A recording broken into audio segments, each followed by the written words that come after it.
In war, there are moments when history tilts in the blink of an eye. A single decision, a single strike, can alter the balance of power and reshape the course of a conflict. That is exactly what happened in the daring Ukrainian maneuver that has been dubbed Operation Decapitation. An operation designed not to strike the vast armies of Russia head-on, but to sever their head, their command centers, their control structures, and the decision-making nodes that keep the war machine functioning. This was not simply another strike.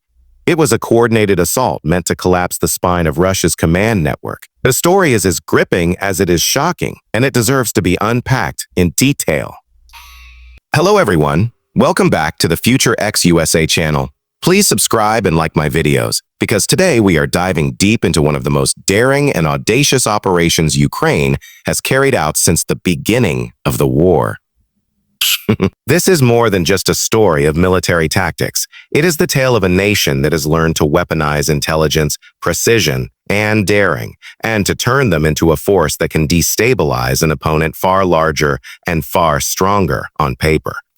The story in summary is that Ukraine, after months of surveillance, planning, and intelligence gathering, identified the network of Russian command centers spread across the occupied territories and even near Russian border regions. These centers were the nerve hubs of Russia's war machine, where generals issued orders, logistics were coordinated, and battlefield communication was controlled. Instead of wasting resources in prolonged frontline battles, Ukraine aimed directly for the head. The strikes were sudden, synchronized, and executed with a level of precision that left analysts around the world stunned. Russian command structures were thrown into chaos, communication lines shattered, and generals forced to flee or operate blindly. In one night, the rules of the game shifted. Looking at the exterior of this operation, what stands out most is its sheer scale. Unlike previous single-target attacks, Operation Decapitation was broad and sweeping, hitting multiple command centers at once. The Ukrainian approach was not limited to drones or missiles in isolation. It was a hybrid strike combining long-range drones, cruise missiles, and electronic warfare units working in harmony. The exterior effect was a storm of fire and destruction across Russian positions, a barrage so intense that it seemed less like a series of isolated strikes and more like a synchronized symphony of modern warfare. But Russian air defenses scrambled, but the sheer variety and timing of the Ukrainian weapons overwhelmed them. On the surface, it appeared to be an unstoppable tide of precision firepower. When we turn to the interior of the operation, the picture becomes even more interesting. These command centers were not just military bunkers. They were packed with advanced Russian communication equipment, satellite links, secure data servers, and layers of protective infrastructure meant to shield commanders from external threats. By striking directly at the interior of these hardened nodes, Ukraine didn't just damage buildings, it ripped apart the nervous system of Russia's war effort. Imagine cutting through the wiring of a machine while it is still running. The gears may still spin, but without signals, without direction, the machine cannot function. The destruction inside was so thorough that even if Russia rebuilds the walls, the interior communications and data systems lost will take months to restore. In terms of performance, the Ukrainian strike demonstrated a mastery that few expected from a nation still considered militarily outgunned. The operation's success hinged on performance in three key areas: timing, precision, and survivability. Ukrainian drones and missiles were not just accurate.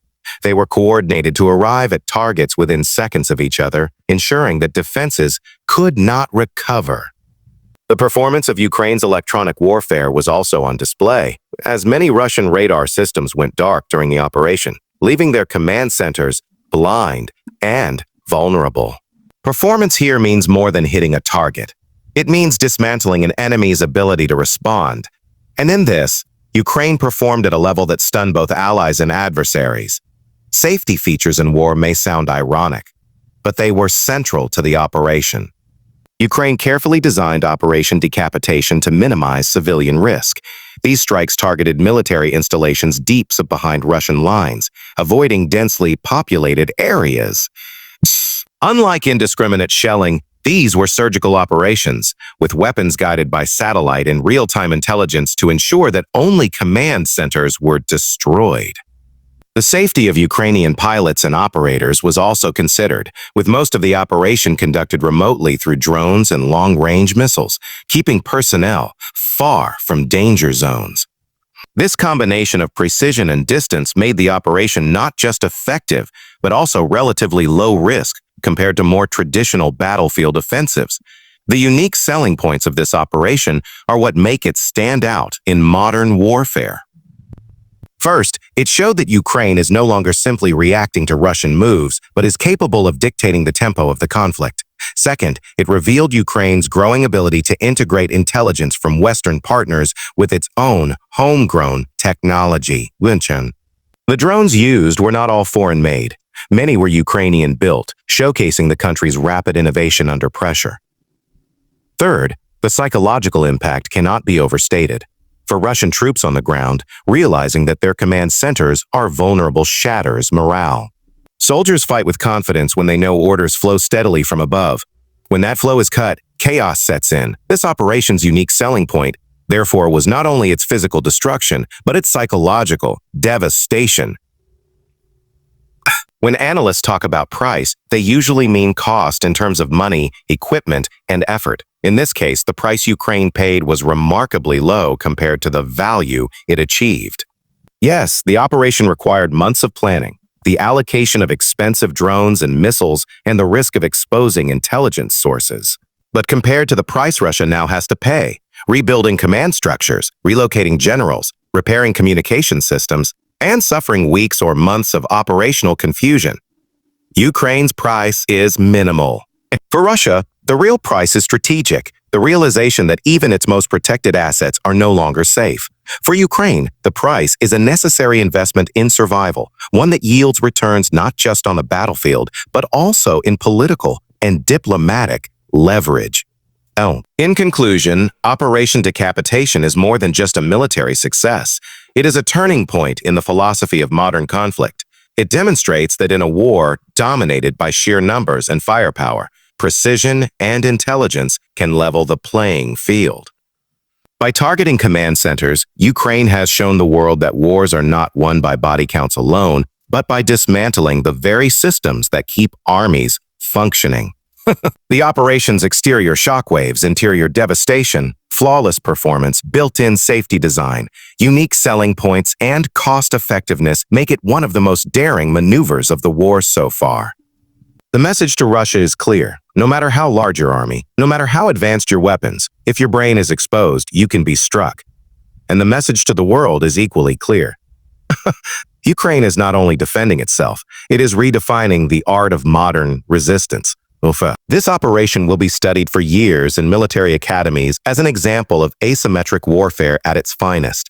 For the soldiers in the trenches, it means a boost of confidence. For the generals in Moscow, it means sleepless nights. And for us watching from afar, it is a reminder that the tides of war can change not through brute force, but through the sharp edge of strategy. And so the story of Operation Decapitation will echo not just as a daring strike, but as proof that even in the darkest of wars, innovation and precision can light the path to survival. Ukraine has written a new chapter in this ongoing struggle, and the world has taken notice. So,